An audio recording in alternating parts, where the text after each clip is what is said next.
After robbing a bank belonging to ghosts, Chun-Mu now has 1,000,000,000,000 ghost coins in hand. Even one ghost coin is equal to millions of human rupees. But then suddenly, a notification tells him to turn left ahead and not jump out the window, and to please pay attention to obeying the rules. He says he has already robbed a bank, so what rules is he supposed to follow? Suddenly, the people behind him shout to stop and catch him. He looks back and says, crap, they're catching up. But in his mind, he thinks he can't worry about that anymore. He just jumps out of a window right in front of him. He finally tells himself he made it. But then he suddenly sees a fist coming right at him and says what? The fist hits him really hard and sends him flying away. He drops down on the ground. The guy in front of him says that humans who violate the rules have only one path, death, and tells him to be a good boy and become his meal. Now he is quite scared and mutters, damn it. Then Chun-Mu continues thinking in his mind that he has struggled and scrambled for 5 years in this apocalypse where the weird descended. He has always been cautious, hiding here and there, but in the end, he was still driven to a dead end by the ghosts. However, although ghosts are terrifying, they love money just like humans do, specifically ghost coins. So to escape this dog-eat-dog life, he decided to take a risk and rob the Nether Bank using the epic tier special ring he obtained earlier. Unfortunately, while escaping, he was cornered, violated the rules, and ultimately fell short. He thinks he's not resigned to this and really can't accept it. But then suddenly, the ring in his hand starts glowing, and everything turns into a really dark area. There, he suddenly wakes up again. He wonders if he has been reborn. The others are talking. One of them says he heard that a weird scenario has already appeared in their city. The other replies that as long as you violate the rules, you'll face severe punishment, losing an arm or a leg if you're lucky, and losing your life if you're not. He wonders if a weird scenario really appeared. Could it be? Then he remembers it is December 31st, 2024. He thinks that sure enough, he has actually returned to the moment the weird apocalypse just descended. He wonders if he has to go through those days of living in fear all over again. Then he notices his hand and thinks about the special ring. He wonders if all the ghost coins from the Nether Bank are actually still inside. So that's it. It looks like in this life he can finally pull off something big. If he remembers correctly, at this time in his past life, Jiang City's first weird scenario was about to descend upon their school. Then suddenly, a notification says, attention please.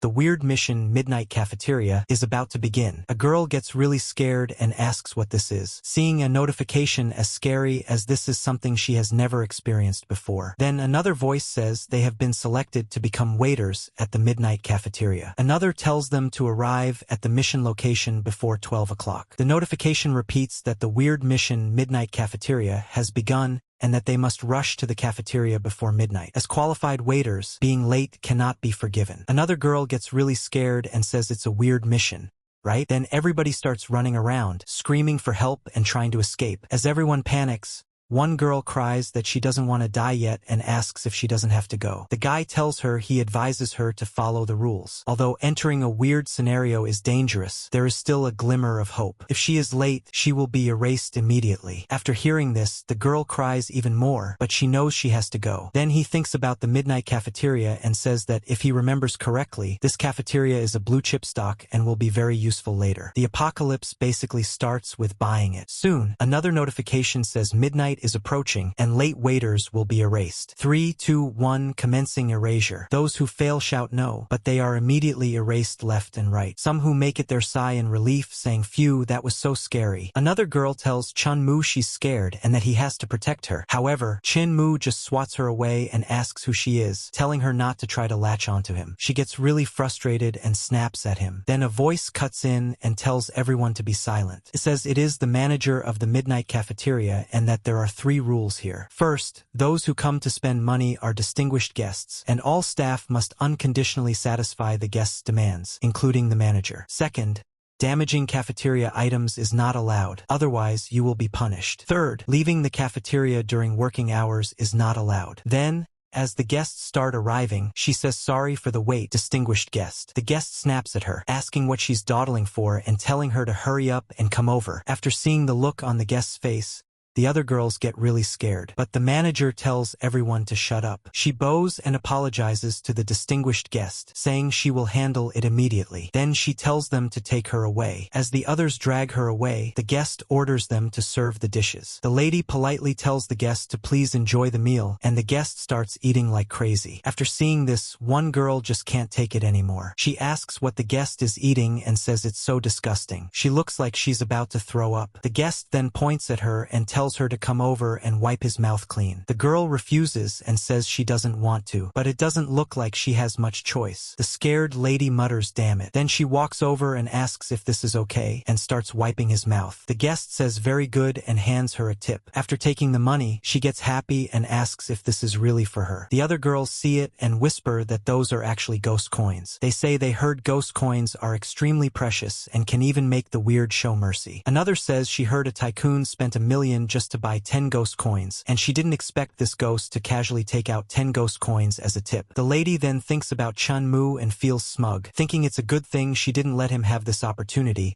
and that he must be dying of regret now. The guest says he's done eating and tells her to take the plate away. She immediately agrees and calls him distinguished guest again. However, as she is about to leave, she suddenly falls to the ground and the plate shatters. The distinguished guest doesn't like that at all. He mocks her for being clumsy and tells her to pay up. In reality, he was the one who stuck his leg out and tripped her on purpose. The lady angrily says he tripped her on purpose. But the manager grabs her and says that even if a customer makes things difficult, rules are rules. The lady panics and says she will pay and use the ghost coins to compensate for the plate. The manager asks if she is sure she wants to make compensation. She says she is sure. Chun-Mu watches and calls her foolish, saying she just gave up her last chance of survival and that it's impossible for her to leave alive. She snaps back at him, saying he's talking nonsense and that she already made compensation. The manager calmly explains that the price of one plate in this cafeteria is 20 ghost coins, and her money is not enough. The lady shouts that it's impossible, saying that money can be exchanged for 1 million outside.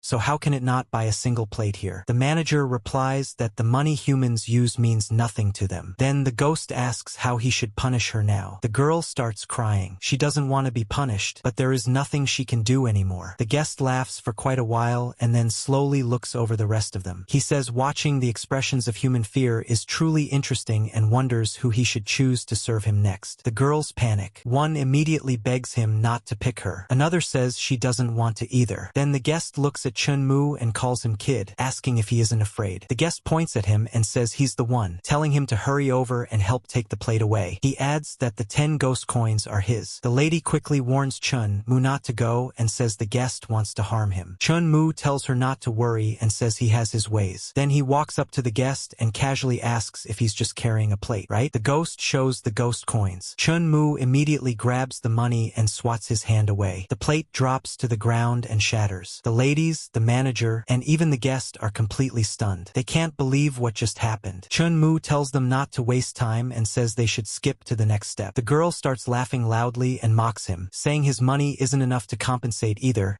and that he should prepare to die. The manager storms over angrily and says he damaged an item, so he must either pay up or die. Chun-Mu calmly tells her not to rush and asks her to serve him a portion of peanuts for 10 ghost coins. He says he'll eat it right there. Then he shows the ghost coin to the manager. The manager asks what he means. Chun-Mu explains that the rules state that as long as someone spends money, they are a customer of the cafeteria, and all cafeteria staff cannot refuse a customer's requests. So he chooses to become a customer and demands to refuse compensation. Even the ghost guest is quite shocked after hearing all of this. Then the manager praises him, calling him a truly clever customer, and asks for his name. Chun-Mu modestly replies that she flatters him and introduces himself as Chun-Mu. The red-haired lady panics and shouts, asking what they're doing and telling them to hurry up and take him down since he also smashed a plate. The manager calmly explains that she still doesn't understand. Mr. Chun-Mu has already used the rules to find a way to clear the stage. The red-haired lady is completely shocked and asks what. She hurriedly says she wants to spend too and become a customer as well. But the manager reminds her that she already confirmed with her earlier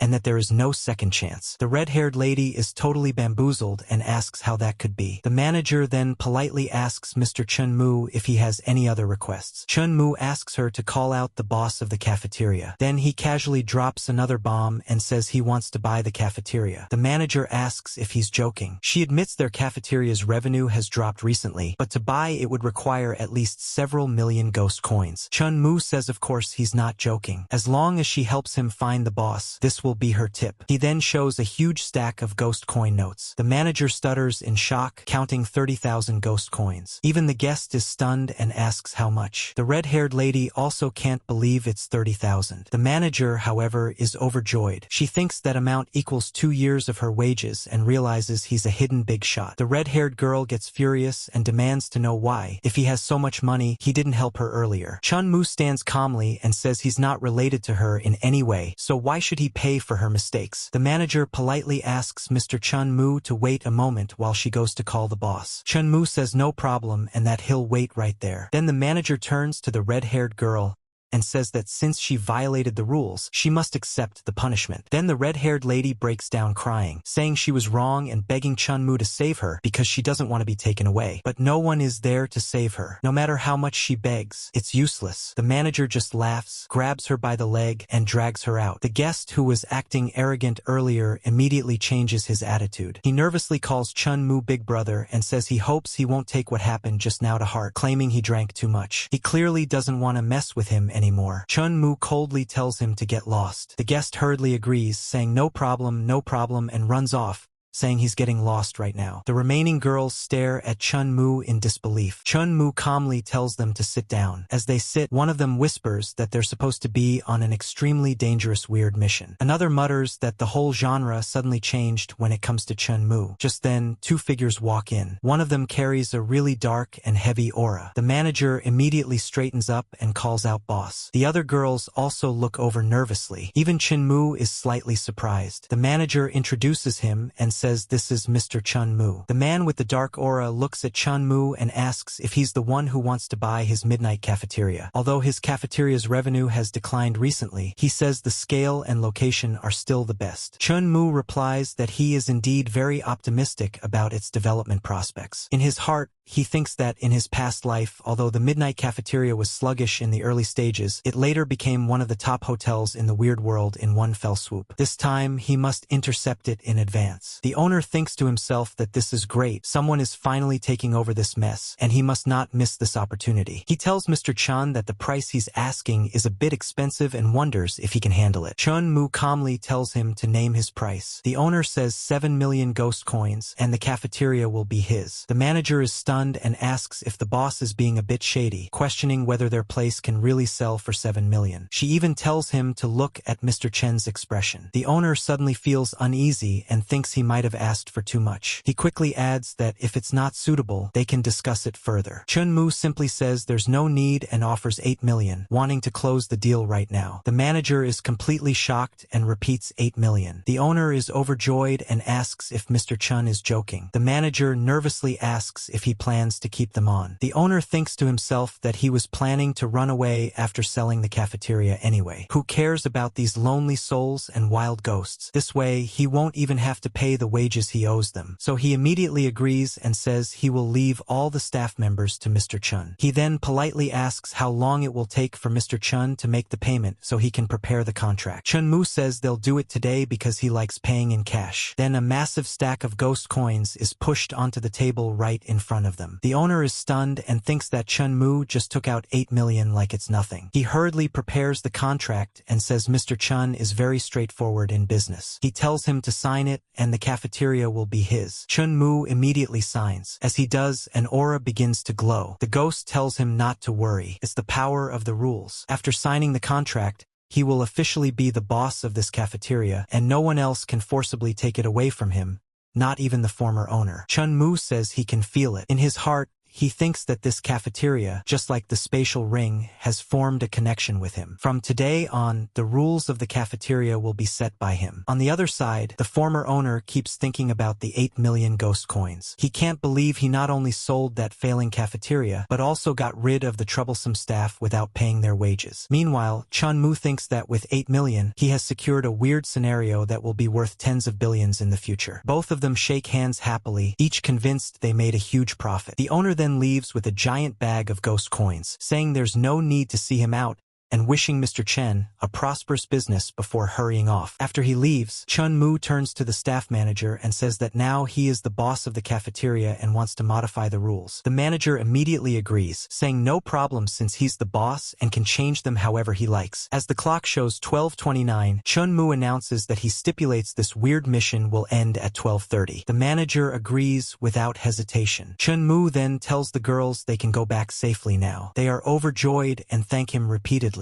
One says that if it weren't for him, they definitely wouldn't have been able to leave alive. Chun-Mu then tells the manager to gather all the staff because he wants to hold a meeting in 10 minutes. The manager replies, "Okay, boss." 10 minutes later, all the staff members are assembled. Chun-Mu introduces himself and tells them their previous boss sold both them and the cafeteria to him. From today on, he is the new person in charge. Some of the staff think to themselves that it's all the same no matter who the boss is, since they're just beasts of burden anyway. Chun-Mu then says he knows the previous boss owes them half a year's wages, but he is different. He promises to pay all their back wages and tells manager Lee to distribute them shortly. He reveals a massive pile of ghost coins. The staff's eyes light up. One excitedly points out how many ghost coins there are. Another tells him to stop shouting because he isn't blind. Someone estimates there are at least hundreds of thousands. Chun-Mu adds that as long as they continue working for him, he guarantees their wages will be paid on time every month from now on. The entire staff bursts into cheers. One says that's great. Another happily says he can finally save money to get a wife. Someone else even calls him their god. Chun-Mu quietly thinks that such a small amount of money in exchange for the staff's immense gratitude is totally worth it, and he really has to thank the previous boss for setting this up for him. As Chun-Mu leaves, all the staff see him off, telling him to take care, boss. He thinks to himself that even though taking down the midnight cafeteria gave him a boost from the power of the scenario, his current strength is only at the ghost soldier tier at best. If he encounters a higher level weird, he still won't be able to escape being taken down. He realizes he needs to get himself some life-saving equipment. As he walks further, he suddenly sees a car zoom past him. He finds it strange that there's still a taxi this late at night. He gets in and tells the driver to go to Wangjiang Community. The driver is actually a ghost. After hearing the destination, he slams his foot on the pedal and speeds off. Inside the car, Chun-Mu starts thinking. Even though there are few cars at night, this speed feels a bit exaggerated. He also notices a faint smell of blood in the car. Then he spots a bloody handprint. He immediately realizes there's definitely something wrong with this taxi. As he carefully observes his surroundings, he concludes that he has stumbled into another mobile weird scenario, the Nether Taxi. In the weird apocalypse, humans have to face three major threats. The first is weird missions like the Midnight Cafeteria. The unlucky ones who are chosen must find a way to survive and complete the mission. The second is malicious ghosts disguised as ordinary people. They lure unsuspecting humans into weird scenarios. The third is even harder to guard against. You don't even realize you've entered a weird scenario, and by the time you do,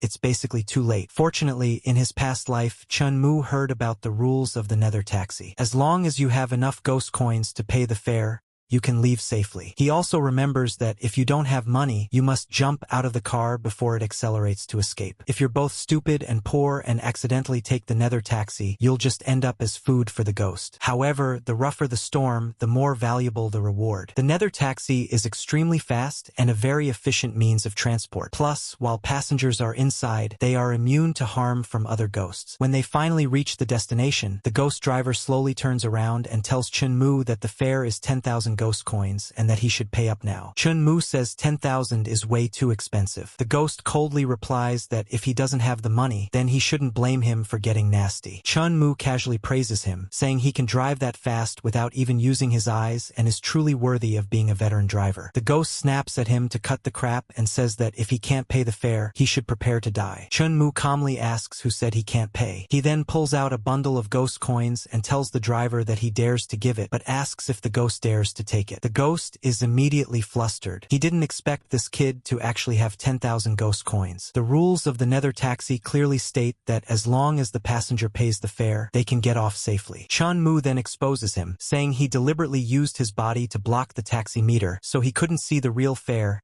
and quoted a sky-high price to scare him. He was certain Chun-Mu wouldn't have that many ghost coins, so he could justifiably kill him. The ghost starts wondering what kind of background this kid has. The apocalypse only started a month ago, yet he knows the scenario rules like the back of his hand. Chun-Mu presses further and says he didn't expect the ghost to be so black-hearted. There's clearly only 10 ghost coins, yet he dared to ask for 10,000. The ghost tells him to just pay and leave and to stop the chatter. Chun-Mu tells him not to rush and asks if he's tempted by these ghost coins. He asks if he wants them. The ghost cautiously asks what he means. Chun-Mu says of course he can give them to him. He even takes out another 10,000 ghost coins and casually stacks them together, saying he'll add another 10,000. The ghost stares at the pile of 20,000 ghost coins, both wary and tempted. Chun-Mu then tells him that as long as he agrees to one condition, these 20,000 ghost coins are all his, and there will be more every month from now on. The ghost narrows his eyes and asks what condition. Chun-Mu tells him to be his exclusive driver, the kind who's on call anytime. If he performs well, there will be extra bonuses. The ghost is stunned. He thinks about how he works himself to death driving a taxi for only 3,000 a month, while this guy casually waves his hand and offers 20,000. Then Chun-Mu takes out even more ghost coins. Seeing that pile of money, the ghost's hesitation instantly disappears. He introduces himself as Van Chosher and agrees on the spot. From now on, he is Chun-Mu's exclusive driver. Chun-Mu tells him to sign the contract and says that starting tomorrow, he officially works for him. The ghost immediately produces a phone and a contract. He respectfully tells Boss Chun to take the phone and explains that as long as he calls, he guarantees he will appear within 5 minutes. In his heart, the ghost thinks that since Chun-Mu spends so lavishly, he must serve him well and absolutely cannot let this golden opportunity slip away. Chun-Mu nods and tells him to come pick him up at 10 o'clock tomorrow morning at a specific location. After that, Chun-Mu sighs. Even with the cafeteria under his control, his current strength still isn't enough to handle weird scenarios that require brute force. Then he remembers that the Mist Museum is nearby. The museum owner, Duke William, is at the Ghost General tier. He has numerous powerful subordinates at the Ghost Soldier tier. On top of that, Duke William possesses a Ghost General tier treasure called the Death Heavy Armor. After wearing it, one can be immune to most damage caused by the weird. However, obtaining that item doesn't involve completing a mission. The only way to get it is for the Duke to give it away voluntarily. Chun-Mu recalls from his past life that Duke William has actually been financially struggling for a long time. Although he looks glorious on the surface, he's extremely short on money. Coincidentally, ghost coins are the one thing Chun-Mu has in abundance. Thinking of this, he smiles and heads out. The next morning, when he steps outside, he sees the ghost driver already waiting. Chun-Mu remarks that he didn't expect him to be so punctual. The ghost respectfully replies that punctuality is the basic ethic of an exclusive driver. He even says Boss Chun probably hasn't had breakfast yet, so he brought some along the way. Chun-Mu thanks him. The ghost politely opens the door and asks him to get in, while secretly thinking that if he serves him well and keeps him happy, he won't have to worry about bonuses at all. Chun-Mu asks Old Wong if he knows a mall where he can buy gifts for the weird. The ghost immediately guesses that with Boss Chen's status, he must be looking for a high-end mall. Chun-Mu confirms that's right and says the higher end, the better. Old Wong quickly suggests a place in the suburbs called the Depraved Mall, which specializes in luxury goods. He recommends going there first to see if there's anything suitable. Chun-Mu agrees and tells him to take him there. The driver tells him to sit tight because they're setting off, and the taxi shoots forward at high speed. Inside the car, Chun-Mu thinks that he didn't expect Old Wong's attitude to be so positive. Money really does make ghosts push the millstone. Soon, they arrive at a strange and eerie location. Chun-Mu steps out and asks if this is the place. It is indeed the Depraved Mall. Chun-Mu tells Old Wong to stay and watch the car while he goes in to shop. The driver obediently agrees. As Chun-Mu walks away, Old Wong thinks to himself that Boss Chen is truly meticulous. Once he leaves the Nether taxi, he's only at the Ghost Soldier tier at best. If they encounter robbers, he's basically useless. But if he drives the car to rescue Boss Chen, the boss will gain the Nether taxi's invincibility effect. No matter how strong the enemy is, they won't be able to harm him. The driver inwardly praises the plan as brilliant. Inside the mall, Chun-Mu immediately feels a chill. It's clearly the peak of summer outside, yet the temperature inside has dropped to freezing. He realizes this is definitely another weird scenario. As he walks deeper inside, a staff member approaches and greets him warmly, asking what he would like to buy. Chun-Mu asks if this is the depraved mall. The woman confirms it is. Then she coldly warns him not to think about running away. As long as he spends money here, he can leave safely. She even reaches out and grabs him, making it clear he's already inside the rules of this place. Chun-Mu calmly says that these must be the mall's rules. The lady confirms and urges him to spend quickly. Chun-Mu tells her to stop playing tricks. If he's not mistaken,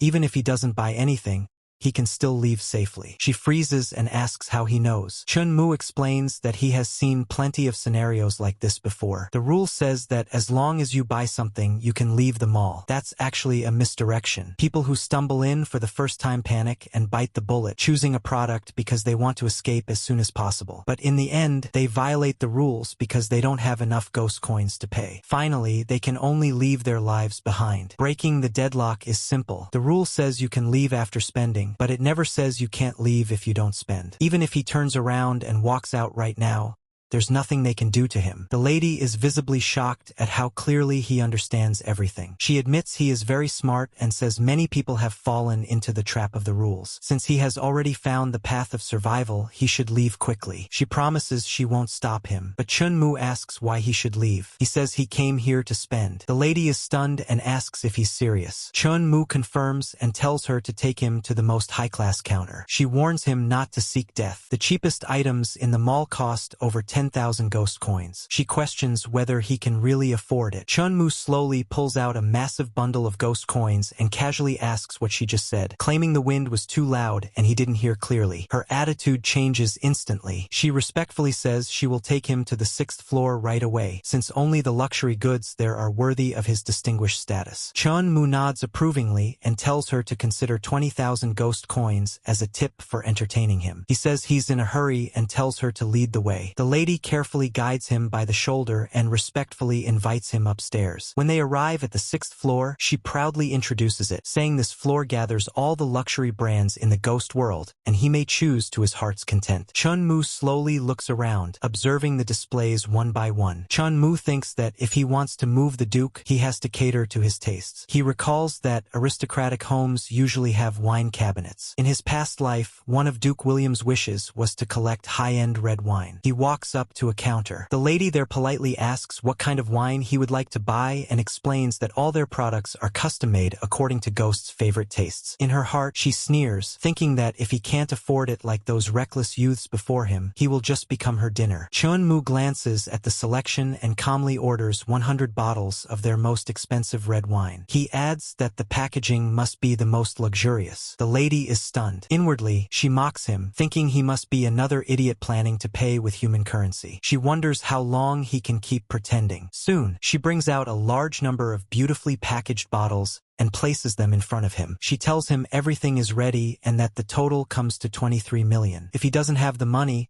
he can leave his head behind to offset the debt. Chun-Mu tells her not to scare him and says he can afford this small amount. He casually reveals a massive bundle of money. The lady, still smug and not even looking properly, reminds him that they only accept ghost coins. For 23 million, payment must be in ghost coins. Chun-Mu calmly asks what she thinks he is holding. When she finally opens her eyes and takes a closer look, she is completely stunned. She cannot believe it. The apocalypse has only lasted 1 month. How could he possibly have so many ghost coins? Chun-Mu asks if she has confirmed the amount. The lady nervously says that for such a huge transaction, the manager must personally be present. She asks him to wait a moment. Chun-Mu urges her to hurry because he has other matters to attend to. She rushes upstairs and reports to the manager that a customer downstairs just bought 100 bottles of high-end red wine in a single purchase. The manager's son, Kian, who manages the depraved mall, skeptically asks if she has mistaken one of those fools waving human currency for a real client again. She insists she verified it and says that more than 20 million in ghost coins are sitting downstairs right now. When the manager personally comes down and sees the pile of ghost coins, he is shocked. He can't believe they are real. He immediately straightens his appearance, puts on an elegant smile, and apologizes for keeping Mr. Chun waiting. He politely asks how he should address him. Chun-Mu replies that his surname is Chun. The manager congratulates Mr. Chun on spending over 20 million and declares him the depraved mall's first first gold client. Chunmu calmly says he knows the manager is anxious, but there's no need to rush because he hasn't finished buying yet. The manager is stunned and asks what he means by not finished buying. Chunmu says of course he hasn't finished buying. The 100 bottles of wine are just the beginning. The manager immediately smiles and says that if he has any other needs, she can personally introduce them one by one. Chunmu waves his hand and says there's no need for the trouble. He tells her to bring out the most expensive jewelry in the shop. The manager is stunned for a second, but quickly regains her composure and respectfully agrees. In her heart, she thinks he's simply inhumanly rich. Soon, they present several top-tier pieces. One crystal necklace worth 1 million ghost coins is among the most expensive in the mall. Chunmu takes one look and tells them to wrap it up. He thinks that such a beautiful crystal necklace is perfect for the Duchess. He also points at several high-end watches and says he'll take those too. The manager quickly calculates and says the total comes to 5 million ghost coins. She politely asks him to rest for a moment while they package everything. As he waits, Chunmu looks around and thinks the goods here are indeed impressive. In the future, this place will definitely become a major consumption venue for countless weirds. A bold idea crosses his mind. Why not just buy the mall as well? He calmly asks whether the person in charge is present. He wants to discuss how much it would cost to sell the entire mall to him. The manager is completely caught off guard. In her heart, she screams that she treated him as a customer, but he wants to become her boss. She apologizes and explains that their leader is currently on a business trip. She doesn't have the authority to make such a decision. When he returns, she will notify Mr. Chun immediately and asks if that's acceptable. Chunmu nods and says that's fine. The manager then quickly adds that she can open a supreme black gold card for him. She explains that with this card, he can modify the mission rules of the depraved mall at will. It's equivalent to the authority of a scenario boss. She further promises that whenever he wishes to shop, they will clear the venue in advance to ensure his supreme consumption experience. Chunmu thanks her and tells her to open one for him. He also requests 50 shopping cards, each loaded with 5,000 ghost coins. It's clear he has serious plans in mind. The manager and all the staff bow deeply, respectfully bidding farewell to Supreme Black Gold VIP Mr. Chun and saying they look forward to his next visit. Outside, when the driver overhears the title Supreme Black Gold, he is completely shocked. He can only guess that such a level must require spending tens of millions to achieve. The driver quickly gets out and opens the door respectfully, telling boss to please get in. Once Chunmu is seated, the driver asks where they are heading next. Chunmu tells him not to rush and hands him a box instead. The driver looks confused and asks what it is. Chunmu tells him it's a gift for him and asks him to open it to see if he likes it. The ghost is stunned. When he opens the box, he gasps. Inside is a zombie Constantine watch. He immediately says this gift is too valuable and that he can't accept it. Chunmu laughs and tells him to keep it. As long as he follows him and works hard, there will be plenty of benefits in the future. The ghost feels deeply moved. In his heart, he compares Chunmu to his previous employers, who only exploited him and treated him like a beast of burden. Boss Chin, on the other hand, is generous and kind. He silently swears to follow Chunmu's lead in everything from now on. Chunmu tells him not to get too emotional and asks him to drive to the Mist Museum. The driver instantly agrees and steps on the accelerator. The nether taxi speeds off once again. As the car races through the road, Chunmu thinks about all the preparations he has made. This time, he must secure the death-heavy armor no matter what. Soon, the driver announces that they have arrived. Chunmu gets out and tells him to find a place nearby to rest. He will call him when he's done. The ghost driver nods and says no problem. Chunmu walks toward the entrance of the Mist Museum. A few other people are already gathered there. One of them notices him and says another one has arrived. Another asks if he also received the mission notification. Someone else suggests that he should cooperate with them, saying that having one more person means a higher chance of survival. Chunmu simply says he's not interested. In his heart, he thinks that betrayal and treachery are common in the apocalypse. If you team up with random people, you might not even know how you died. His indifference irritates the others. One of them mutters that the kid is a bit too arrogant. Another scoffs that he's acting cool at a time like this and says that without brothers to help him out, the only ending waiting for him is a dead end. The tension in the air thickens. Meanwhile, a frightened woman clings to a chubby man beside her and says this weird mission is too scary and that she's terrified. Her honey comforts her and says not to worry. This time, he managed to obtain extremely rare ghost coins, so they can definitely clear the mission. In his heart, though, He thinks about how he spent nearly 8 million just to get those 10 ghost coins. He's counting on them to save his life. The woman praises him sweetly, saying she knew he was the best and that she likes him so much. She begs him not to abandon her. He assures her that as long as she listens to him, once this weird mission ends, he'll divorce his wife and marry her. The atmosphere among the participants grows even more tense and complicated. After seeing the pair, Chun-Moo thinks he didn't expect that fatty to actually get his hands on ghost coins. The fatty notices Chun-Moo staring and angrily asks what he's looking at, asking if he has never seen a rich person before. Suddenly, the massive doors of the museum slowly creak open. A deep voice welcomes them to the Mist Museum and announces that they will act as guests visiting the secluded residence of Ghost General Duke William. They all step inside nervously. The voice continues, inviting them to enjoy the banquet the Duke has prepared to their heart's content. As they move further in and knock on an inner door, it opens slowly. Tall, dark figure appears. It is Ron, the Duke's butler. He calmly announces that new guests have arrived and invites them inside. The atmosphere becomes heavy and suffocating. To the others, even the butler looks terrifying. One whispers in fear, asking if that's really a ghost. Another admits it's their first time seeing one up close. The frightened woman nervously asks if he might eat them from behind while they're walking in. Her honey tries to act brave and says not to be afraid. He claims the butler is just a minion and wouldn't dare do anything to them. Ron quietly looks them over and thinks to himself that they're just like the previous batch, no manners and stingy. They're visiting Duke William, yet they don't even know to bring a gift. The butler glances at Chun-Moo and coldly asks why he's still standing outside. He says he doesn't want to waste time on someone who's about to die. Chun-Moo calmly asks if he is Duke William's butler. The butler confirms it and impatiently tells him to hurry up and wait in the hall instead of standing there like a statue. Before moving, Chun-Moo takes out a box and says he brought a small gift. The butler's expression changes slightly when he sees the exquisite packaging and the special ring box. Chun-Moo politely apologizes for intruding on his first visit and asks him to accept the small token. The butler takes it. When he opens the box and sees what's inside, his eyes widen. It's a roll ghost watch worth 300,000 ghost coins. He hesitates and says this gift should be for the Duke, not for a mere butler like him. Chun-Moo tells him it was specially prepared for him. He says the butler has loyally served the Duke for half his life, and such dedication is admirable. The butler is clearly moved. He accepts it out of respect. With a faint smile, he adds that although he is just a butler,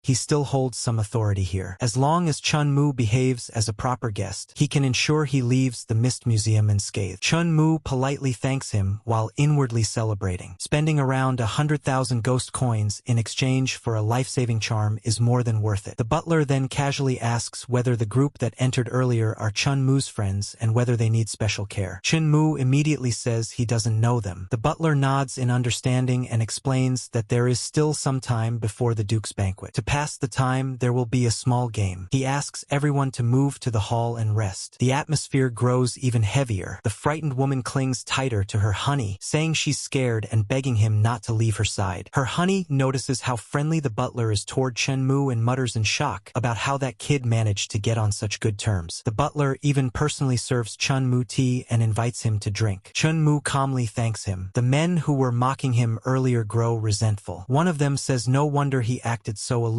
He already found a way in. Another suggests they need to rope him in. Even if he has no real skills, he could at least block a knife for them. The butler claps his hands to get everyone's attention. He announces that while the banquet is still being prepared, Lord Duke has arranged a game of hide and seek. Chun-Moo quietly mutters that it's finally here. The butler begins explaining the rules. Rule 1. The game lasts 2 hours. During this time, no one may leave the first floor area. Violators will be immediately obliterated. Rule 2. Once the game starts, security guards will act as hunters and patrol the exhibition hall. Anyone discovered by them will be executed. Rule 3. Except for the walls and the floor, all stationary objects are the Duke's exhibits. Anyone who dares to move or touch them will face the Duke's punishment. He wishes them good luck as the timer begins. The temperature in the hall drops sharply. The frightened woman trembles and asks why it suddenly got so cold, wondering if a ghost is about to appear. Her honey tells her not to panic and suggests they find a place to hide. One of the other participants realizes the problem and asks if not being allowed to touch exhibits means they can't even hide inside furniture. One of the men curses under his breath, saying those bastards clearly don't want them to live. Chun-Mu calmly thinks that the path to survival must be hidden within the rules. Since he has a death exemption medallion, he might as well use this opportunity to sharpen his ability to find loopholes. He slowly observes his surroundings. The air grows heavier and colder. Strange figures begin patrolling the exhibition hall. The frightened woman suddenly screams that there's a ghost. Her honey instantly slaps her and hisses at her to shut up. He scolds her for yelling so loudly and asks if she wants to be discovered. One of the weird hunters hears the noise and slowly approaches their direction, scanning the area. The woman trembles and silently begs not to be found, but it's too late. The hunter suddenly locks onto them and shouts that he found outsiders. The honey panics and screams. Without hesitation, he shoves the woman toward the hunter and tells her to hold it off for him. She cries and begs him not to leave her behind, but he's already sprinting away. A moment later, she realizes the ghost didn't immediately kill her. Elsewhere, more hunters corner the other participants. One of the men shouts that it's over because they've been spotted. Another quickly whispers a plan, saying one of them should stall the ghost while he circles around for a sneak attack. The first man agrees. He bravely rushes forward, grabs the ghost's hands, and shouts for his friend to hit it from behind with a stick. But the ghost coldly informs him that his partner ran away a long time ago. The man screams Jiao Xiang's name, accusing him of betrayal. In the distance, Jiao Xiang is already fleeing, muttering that he survived this long by being ungrateful and selling out his brothers. Back near the center of the hall, Chun-Mu keeps analyzing. Exhibits cannot be touched. Objects that cannot move are protected. Suddenly, it clicks. The path to survival is hidden within that rule. He glances at a nearby hunter approaching him. The ghost points at him and declares that he's found him, telling him to stop struggling and die quietly. Chun-Mu calmly gestures for the ghost to come closer. The hunter warns him that if he doesn't run,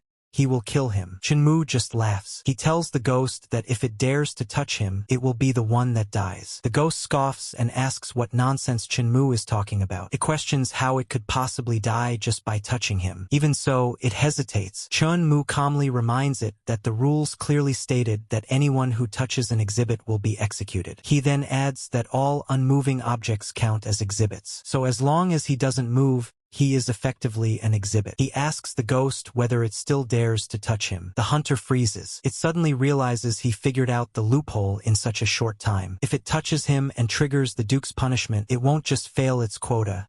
It might be obliterated. Cursing under its breath, it decides not to risk it and turns away to hunt easier prey. Chun-Mu exhales softly and thinks he guessed correctly. Just then, a hand gently taps his shoulder. He stiffens for a split second. A polite voice informs him that his tea is ready. Chun-Mu nearly jumps, thinking for a moment that his judgment was wrong. The servant explains that it's cold and damp in the exhibition hall. Lord Butler was worried he might feel chilly, so he specifically sent a cup of hot tea to warm him up. Chun-Mu nods, accepts the cup, and asks the servant to thank Lord Butler for him. The servant adds that Lord Butler also instructed that if he gets bored, he may quit the game at any time. Across the hall, the frightened woman watches everything in disbelief. She didn't expect that aloof kid to be so formidable. In her heart, she thinks that if she can latch onto him, she'll definitely make it out alive. Without hesitation, she rushes toward Chun-Mu and clings to him, calling him handsome and saying she's scared, begging him to protect her. Chun-Mu tells her that instead of sucking up to him, she should go find that fat guy. The woman pleads with him not to be so heartless and says she can do anything. Chun-Mu coldly advises her to hurry and find a safe corner to hide in. He says he doesn't want his clothes splattered with her blood. As they argue, another participant watches from afar. He thinks bitterly that he had to risk his life and betray his own brother just to barely survive. Yet this guy can stand there leisurely while a woman throws herself at him. Jealousy twists inside him. He walks over with a fake smile and calls Chun-Mu brother. He says he can see he's quite capable and suggests the two of them team up. He claims he's the type who values loyalty the most. Chun-Mu casually suggests that he should team up with the woman instead so they can keep each other warm. The man turns to the woman and says that since Chun-Mu looks down on them, she should come with him. Even if the sky falls, he'll hold it up for her. The woman hesitates. She's frustrated that Chun-Mu seems determined not to help her. In the end, she decides to trust the other man this one time. Just then, the atmosphere grows colder again. Heavy footsteps echo through the hall. Someone whispers that it's not good. The security guards are coming. The man quickly tells her to follow him. They both run off in panic. Watching them leave, Chun-Mu shakes his head inwardly. The woman was already betrayed once, yet she still trusts others so easily. The hall becomes quiet around him. Elsewhere, the butler admires the watch Chun-Mu gifted him. He runs his fingers over it, praising the workmanship and materials. Truly is a luxury item. Another subordinate approaches and reports that the tea has been delivered. The butler asks whether the security guards have been instructed. He reminds him that Mr. Chun wants him to go easy during the game and that they cannot allow those fools to hurt him. The subordinate reports that Mr. Chun has already found the path to survival. The butler is stunned. The game has only just begun, yet he already discovered the shortcut to clearing the stage. He realizes Mr. Chun is far wiser than he initially thought. In his heart, the butler reflects that he originally assumed Mr. Chun's generosity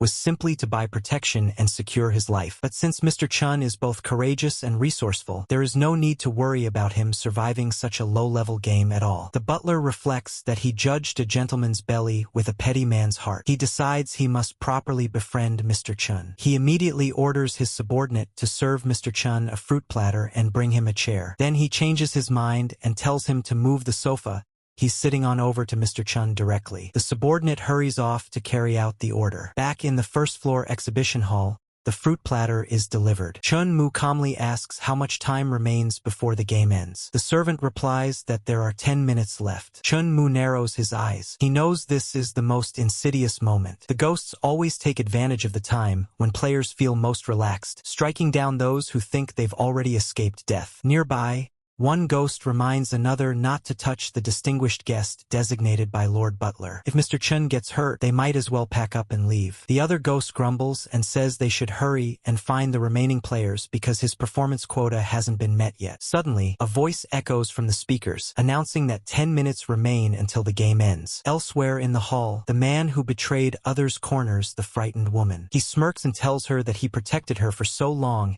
and now that only 10 minutes remain, it's time she lets him have some fun. She flatters him, calling him the most reliable and manly. He boasts that none of the others can compare to him. She coyly asks him to be gentle. He agrees with a grin. Then she suddenly screams that something is behind him. He turns in confusion. A hunter stands there and declares that he has found them. Both of them panic instantly. The man shouts for her to help hold the ghost off. She curses him for abandoning her and falls to her knees, begging the ghost not to kill her. She offers to do anything. The ghost coldly replies that it only needs her life and grabs her. Time ticks down. A few minutes later, the surviving participants gather again near the center. One of the men sighs in relief and says the game is finally over. The fat man, who earlier boasted about his ghost coins, feels resentful. He thinks about how they were risking their lives to escape while Chun-Mu sat comfortably drinking tea. Another participant bitterly wonders why they are all here to survive the weird mission, yet Chun-Mu gets to be so at ease. Chun-Mu, however, thinks that a 50% survival rate is actually normal in this kind of scenario. The butler appears and announces that the hide-and-seek game has ended. He politely asks whether everyone enjoyed themselves. The atmosphere remains tense and heavy. The butler then informs them that Lord Duke has prepared a dinner banquet and invites them to follow him to the second floor. Chun-Mu is thinking the exact same thing. This is the key stage. As long as he raises the Duke's favorability high enough, securing the death-heavy armor will no longer be a problem. Soon, they arrive at the banquet hall. The butler announces that there are only 2 rules for the dinner. First,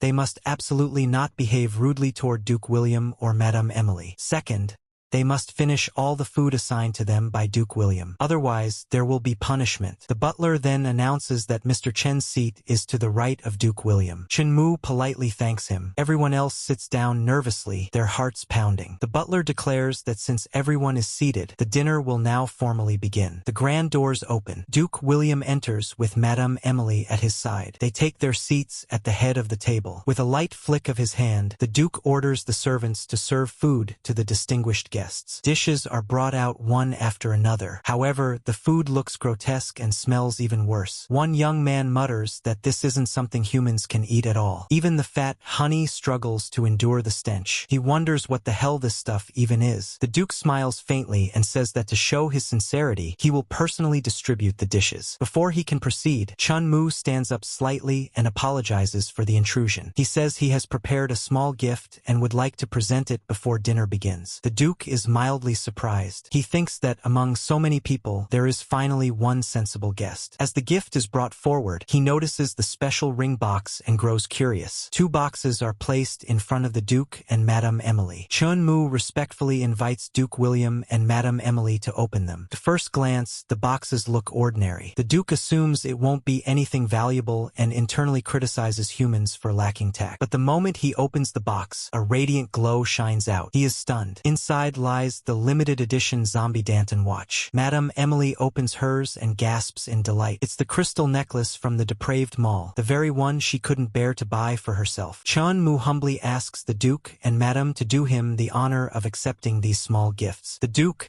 now visibly pleased, says Mr. Chun is too polite. He then turns to Madame Emily and asks her to personally distribute Mr. Chen's portion of food. Chun-Mu respectfully thanks her for the trouble. Madame Emily immediately brightens and tells the servants to serve Mr. Chen the fruit cake. The honey guy is dumbfounded. He can't believe this trick works like that. Chun-Mu calmly thanks them for the hospitality. The Duke replies that as long as Mr. Chen is satisfied, that is what matters. The honey guy starts thinking fast. If Chun-Mu can win favor by giving gifts, then he can do the same with ghost coins. In his mind, ghost coins are surely more precious than whatever that brat brought. Confident, he stands up and says he also prepared gifts for Duke William and Madame Emily. The Duke allows him to bring them forward. To everyone's horror, the man pulls ghost coins out from his dirty, smelly socks and presents them with both hands. The Duke's expression darkens instantly. He angrily accuses him of humiliating him and orders someone to drag him away. The man cries desperately, insisting ghost coins are more precious than what Chun-Mu offered. The Duke coldly states that the watch Mr. Chen gave is worth 1 million ghost coins. Trash like him isn't even fit to shine his shoes. As guards drag the man away, the Duke privately wonders how Chun-Mu has so much money. Nearby, Jiao secretly calculates that Chun-Mu must be a tycoon. If he can rob him after they leave this instance, he could live freely in the apocalypse. The Duke apologizes to Chun-Mu for the disturbance and suggests continuing dinner. Chun-Mu politely says it's no problem. Madame Emily casually asks whether that man was Chun-Mu's friend and whether she should look after him. Chun-Mu immediately clarifies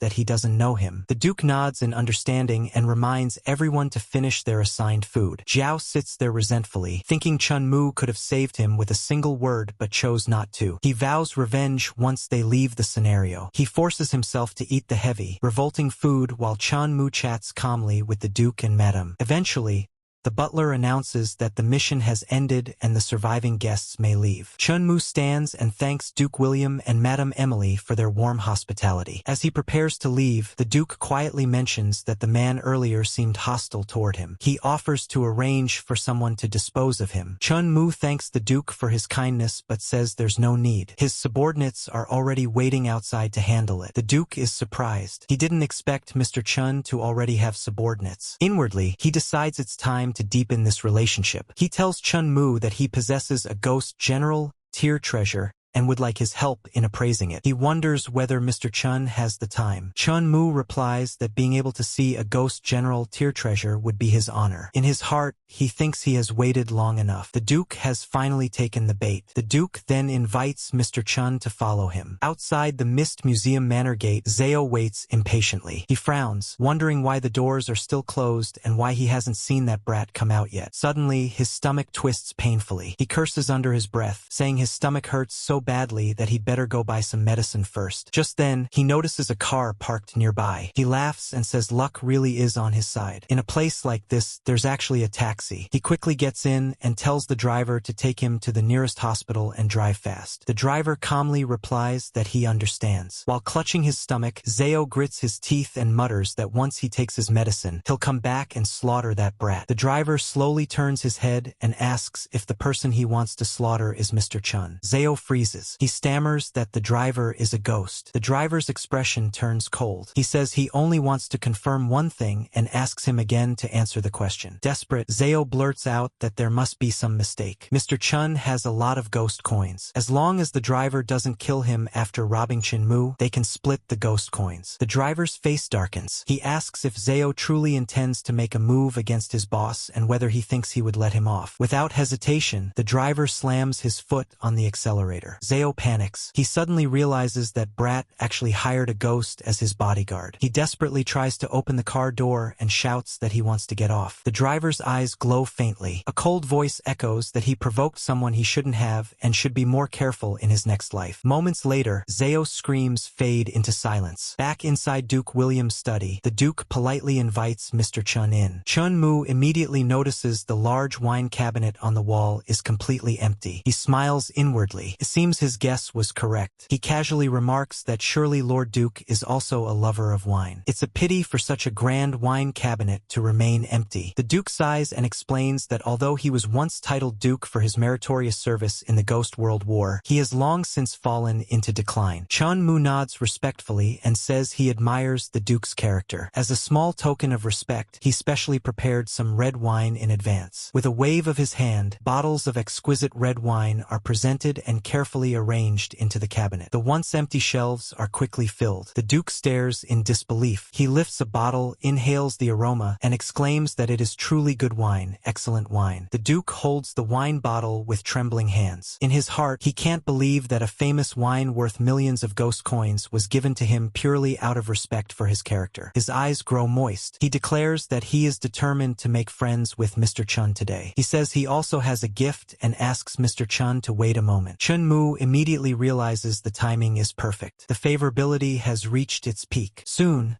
the Duke brings out a set of golden armor. The moment Chun-Mu lays eyes on it, he can feel the dense and powerful ghost aura emanating from it. The Duke explains that this armor is a treasure he collected over half his life. It once accompanied him through life and death on the battlefield. It is Ghost King tier. As long as one wears it, they can be immune to all damage from anything below Ghost King tier. More importantly, it can also override the power of rules once per month. The cooldown period is 1 month. Chun-Mu carefully confirms whether that means that even if he violates the rules inside a weird scenario, he can be exempt from punishment while wearing it. The Duke nods and says that is correct. He adds that Mr. Chun has given him so many generous gifts, and he has nothing else worthy to repay him with. He insists that Chun-Mu accept this armor as a return gift. The moment Chun-Mu takes it, he can clearly feel a powerful ghost aura enveloping and protecting his body. However, he does not immediately accept it for free. He respectfully says the armor is far too precious to take without compensation. He then places 10 million ghost coins in front of the Duke and says to consider it a purchase. The Duke is stunned speechless at the sight of 10 million ghost coins. In his heart, he admires Chun-Mu even more. Not greedy for petty gains and unwilling to let a friend suffer losses, Mr. Chun truly has noble character. Moved, the Duke takes out a personal token and gives it to Chun-Mu as a symbol of their friendship. He says that if Mr. Chun ever encounters danger, he can use this token to summon him, and he will immediately appear at his side. Chun-Mu accepts the token, realizing this is an unexpected bonus. With both the Ghost King tier armor and the Duke's summoning token, his safety has increased dramatically. He thinks that if he ever encounters a situation that can't be resolved with ghost coins, he can simply summon the Duke to handle it. Then Chun-Mu frankly says he plans to purchase a few more weird scenarios to stabilize his assets, but he doesn't know where to begin. He respectfully asks whether Lord Duke has any brilliant suggestions. The Duke thinks for a moment before saying that, personally, he believes a school is a weird scenario with very good development prospects. He explains that the needs of ghosts are actually no different from ordinary people. A good school is also an indispensable resource for high-level ghosts. Chun-Mu agrees and says that the children of high-level ghosts are just like humans too. They also scramble to get into good school district housing. The Duke says Chun-Mu is absolutely right. As long as the school he buys is good enough, countless high-level ghosts will actively try to curry favor with him just to get an admission opportunity for their children. By then, if Chun-Mu ever asks them for favors, it would be as simple as breathing. Chun-Mu thanks the Duke for the guidance, and the Duke tells him he's being too polite since they're friends after all. After talking for a while, Chun-Mu says it's getting late and that he doesn't want to disturb the Duke and Madam's rest any longer. As he prepares to leave, the Duke says the journey back is is far and asks why he doesn't just stay the night and leave tomorrow morning instead. But Chun-Moo politely refuses and says he still has some urgent matters to deal with. Later, outside the Misted Museum Manor Gate, the driver is already waiting. As Chun-Moo leaves, the madam reminds him that the mountain is surrounded by mist and tells him to be careful on the way back. Chun-Moo thanks her for the reminder, but before leaving, he suddenly hands over a card and says that if the Duke and Madam ever want to go shopping and spend money, they can use it. The madam immediately becomes excited after seeing the card and says it's the black gold card from the depraved mall. Chun-Moo tells her the limit isn't very high and asks her not to mind it, but she says he's being too polite again. Deep down, she can't help thinking that he's handsome and rich, and she feels herself getting charmed by him more and more. As Chun-Moo leaves, the driver opens the car door and says he already took care of that punk according to the instructions. Chun-Moo simply praises him and gets into the car. As they drive away, the driver asks where they're going next. Chun-Moo replies that they're heading to the midnight cafeteria. The driver agrees, and soon they arrive at the midnight cafeteria where many people are already gathered. A staff lady says that they do not accept his acquisition request, but the guy instantly loses his temper and starts smashing everything nearby. He angrily says that a broken cafeteria actually dares to steal business from his 5-star hotel. Right then, Chun-Moo arrives and asks what all the noise is about. The staff lady immediately feels relieved and says the boss finally arrived because someone has been causing trouble in the shop. Chun-Moo asks what exactly is going on. The man then looks at Chun-Moo and asks if he's the human who bought the midnight cafeteria. At the same time, one of the staff members quietly explains that he's the owner of the 5-star hotel next door. Apparently, he has always wanted to buy the cafeteria at a dirt cheap price and has already come here several times before. The 5-star hotel owner then mocks Chun-Moo, saying that a weak human actually dares to do business with ghosts and asks if he's tired of living. But Chun-Moo fires back immediately, saying the guy doesn't have much ability, yet his mouth is huge. Now completely irritated, the hotel owner says he'll buy the cafeteria for 30,000 ghost coins, and if Chun-Moo refuses, then he shouldn't blame him for getting impolite. The staff lady is shocked and says he must be dreaming. The other workers also jump in, saying he's clearly here just to cause trouble, while another points out that this is basically robbery in broad daylight. Hearing this,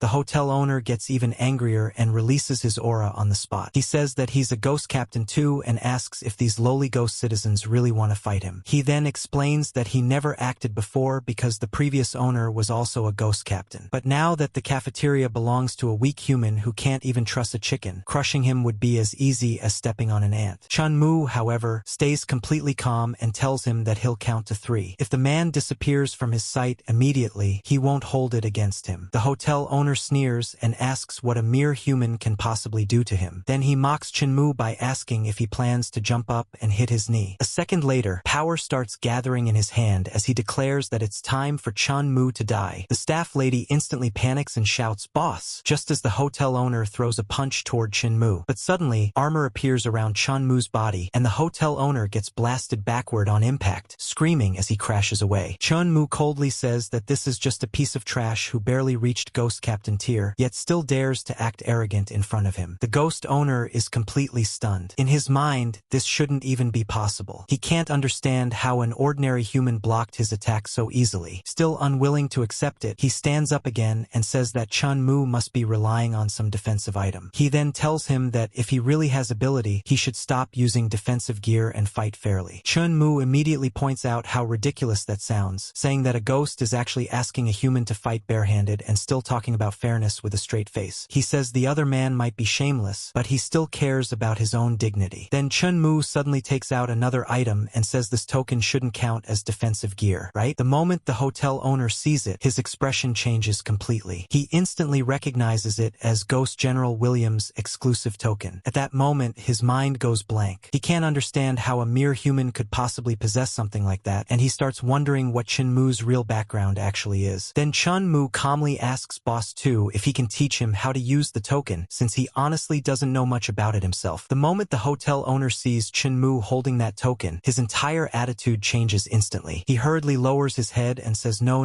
Boss Chun, he'll get lost immediately." Everyone watching the scene is completely stunned. Just a second ago, this guy was acting like he owned the whole street, and now he's bowing so hard his spine is probably filing for resignation. Then things somehow get even more ridiculous. The hotel owner suddenly notices the dirty floor and says that Boss Chen's floor is dirty, so he'll wipe it clean with his body. Right after saying that, he literally starts rolling all over the ground. Even the chef is left speechless. He says he can't believe the boss not only took a punch from a ghost captain head-on, but also possesses Ghost General Williams' personal token. At the same time, another staff member rushes over and says Chun-Mu is the most top-tier human he has ever seen. The staff lady, however, is still worried. She asks if they're really just going to let this guy leave like that. What if he secretly comes back and causes trouble again? Chun-Mu simply tells her to wait. The five-star hotel owner immediately turns around nervously and asks if Boss Chin has any other orders. Chun-Mu then asks him if he runs a hotel because he's suddenly a little interested in it. The man instantly understands what Chun-Mu means and quickly says he's willing to transfer the hotel under his name at a low price as long as Chun-Mu spares his life. Chun-Mu says that since the man is smart enough to understand the situation, he won't take advantage of him. Paying market price will be enough. The hotel owner almost looks like he's about to cry from relief and repeatedly thanks Boss Chun over and over again. Then he hurriedly takes out the transfer papers and respectfully asks Chun-Mu to sign them. After Chun-Mu signs everything, the former hotel owner thanks him one last time before quickly leaving the area. Just like that, Chun-Mu somehow becomes the new owner of the five-star hotel too. The first thing he does afterward is tell the staff to convert the hotel into a branch of the cafeteria. The staff lady immediately agrees. After sitting down, Chun-Mu asks about today's income and expenses. He even wonders if they lost money again. But the staff lady surprises him by saying that not only did they avoid losing money, they actually earned 200,000 ghost coins today. Hearing that number, even Chun-Mu is shocked. He says it's only been one day, so how did they suddenly go from negative profit to positive revenue so quickly? The staff lady explains that it's all thanks to a new dish developed by the head chef. At that moment, the chef walks forward and politely greets Chun-Mu. The staff lady then explains that the seasoning used in the chef's new cold dish, Ghost Honey Lung Slices, perfectly matches Ghost tastes. The moment the dish was released, diners immediately bought everything out. After hearing the dish's name, Chun-Mu is stunned internally. In his memory, Ghost Honey Lung Slices was supposed to become the future signature dish of the Midnight Hotel much later on. Yet somehow, its development happened far earlier than expected. Chun-Mu asks the chef if she just invented the dish recently, but the chef quickly shakes her head and explains that she actually developed it a long time ago. The only reason she never revealed it was because the previous boss was a complete skinflint who made everyone work endlessly without paying properly, so she kept the recipe hidden until now. The chef then explains that Chun-Mu is completely different from the previous owner. Not only did he stop exploiting her, but he even paid all of her unpaid wages. As she thinks about it, she admits that she's genuinely happy right now, so she wants to do her best to help the cafeteria earn more money. Chun-Mu, however, asks her if she'll even have time to rest if customer traffic keeps increasing like this. The chef looks confused for a second and basically asks, "Rest? What's that?" Even the staff lady joins in and points out that ghosts normally work on a 24-hour schedule anyway. At this point, Chun-Mu tells Manager Lee to gather all the employees because he wants to hold a meeting. Manager Lee quickly agrees, and after everyone gathers together, Chun-Mu asks if everyone is present. Then he announces that, in order to thank everyone for their hard work at the Midnight Cafeteria, he has decided to introduce a new employee benefit system. The employees instantly start whispering among themselves. One staff lady quietly asks another worker what benefits even are and whether they can be eaten. The other guy is just as confused and says the boss already pays them wages, so why would he give benefits too? Another employee even says that they're already getting wages and benefits together, so doesn't that mean the boss gets nothing out of it? Hearing all this, Chun-Mu can't help thinking that these ghosts have been exploited for so long that they've started convincing themselves this treatment is normal. Manager Lee quickly tells everyone to quiet down and listen to what the boss has to say first. Then, with a flick of his hand, Chun-Mu gives everyone a depraved mall shopping card. He explains that each card already contains 5,000 ghost coins, and starting from now on, he'll add another 1,000 ghost coins every month. The entire room freezes for a second. One of the staff members stares at the card in complete disbelief and says the depraved mall is a high-end shopping mall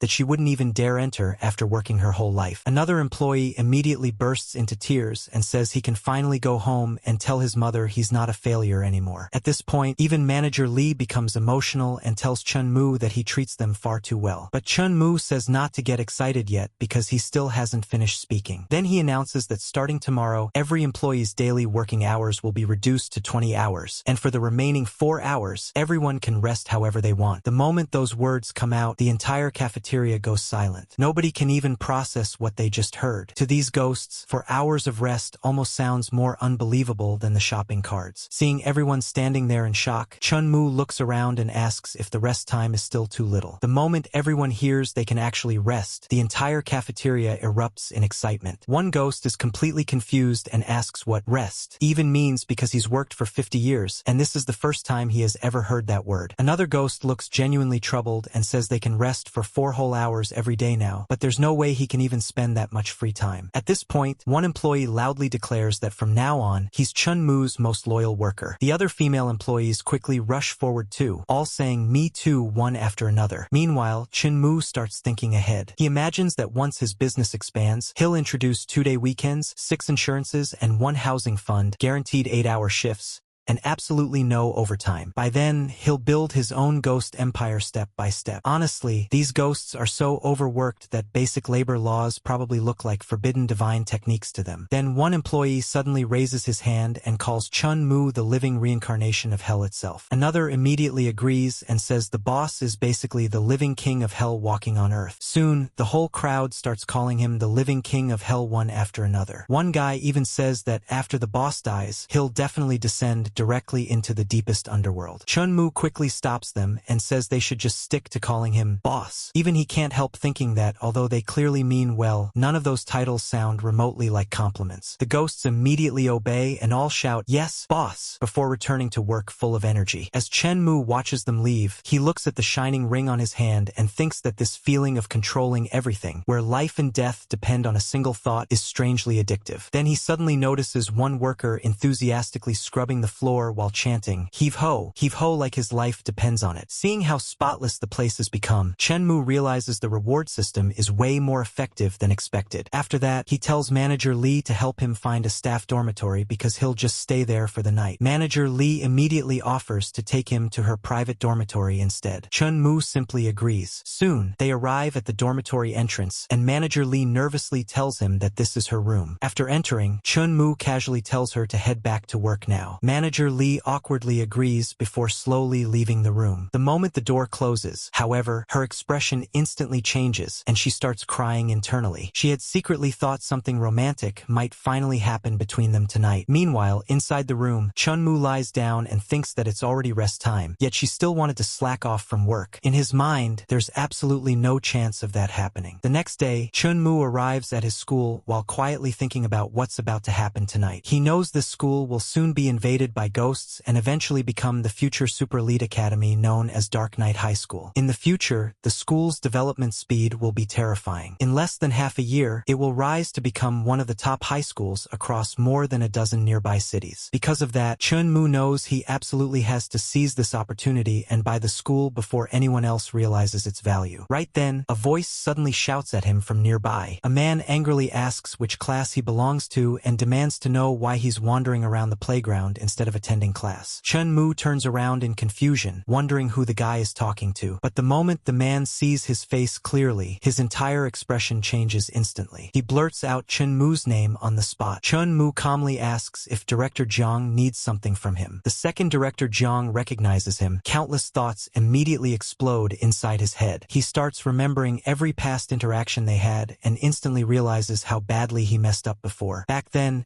he constantly made things difficult for Chun-Mu without knowing his background. Now that he knows Chun-Mu is connected to ghosts, Director Jiang feels like his soul is about to leave his body. In his mind, if Chun-Mu really held a grudge, couldn't he just casually ask a ghost to make him disappear one day? What makes it even worse is that Director Jiang originally wanted to use Chun-Mu to build connections with ghosts in the first place. But instead of getting close to him, he somehow managed to offend him at every possible opportunity. So his attitude changes at lightning speed. Director Jiang immediately puts on a warm smile and politely asks student Chun-Mu to forgive his poor manners. He even asks if there's anything in the school that needs improvement. Chun-Mu simply replies that he has no opinions. Then he casually asks if he's late for class. Director Jiang instantly says no and claims it's obviously not Chun-Mu's fault at all. In fact, he blames the school's unreasonable class schedule instead, and even says he'll arrange for someone to fix it immediately. Chun-Mu can't help laughing a little and tells him there's really no need for that. He says Director Jiang should just continue continue with his work while he walks around the school a bit longer. Director Jiang immediately agrees with a smile so wide it almost reaches the back of his head. He even tells Chunmu that if he needs anything at all, he can directly come find him in the office. As Director Jiang leaves, he practically looks like he's floating away from happiness. Meanwhile, Chunmu watches him leave and thinks about how fast his attitude changed. It's obvious that Director Jiang desperately wants to use him to curry favor with the ghosts. Then, Chunmu arrives at the entrance of Senior Class 1. Chunmu arrives at the classroom entrance and calmly reports himself in. The teacher immediately notices him and warmly tells Chunmu to come in quickly. The moment he walks toward his seat, the students behind him instantly start whispering among themselves. One guy says he can't believe Chunmu was late for this long, yet not only is that tigress of a teacher not angry, she's actually being gentle with him. Another student says Chunmu is a big shot who can even buy weird scenarios now. At this point, even the dean probably turns into a complete pushover the moment he sees him. Meanwhile, Chunmu casually tells Teacher Song to just continue the lecture normally. Teacher Song immediately agrees and tells the class to open their textbooks to page 3. But the students clearly aren't paying attention anymore. One of them says that there's no way ordinary people like them can understand what a big shot like Chunmu is thinking anyway, so they should probably just focus on class honestly. Another student looks confused and asks why Chunmu still even comes to school when he's already this powerful. Right at that moment, a strange darkness suddenly starts spreading through the area. Chunmu immediately realizes the ghost invasion is beginning. The atmosphere inside the classroom rapidly changes. A few girls start rubbing their arms and saying it suddenly became freezing cold. Another student nervously looks outside and asks why the sky suddenly turned dark. Then one girl suddenly checks her notification and immediately screams in terror. A weird mission notification has appeared. It announces that the deadly exam is about to begin. All examinees who received a slip of paper must prepare to enter the exam within the next 10 minutes. The moment the notification appears, the entire classroom falls into chaos. Students immediately start panicking and running around while shouting that they didn't receive a slip of paper and need to escape quickly. One girl desperately tells everyone not to panic and says the teachers should go first. But the students who actually received the notification are already on the verge of breaking down. One student nervously asks when the exam will begin. Another prays for God to save them. Someone else curses their terrible luck, while one girl starts crying and says she doesn't want to take the exam and definitely doesn't want to die. But in the middle of all this chaos, one student suddenly points at Chunmu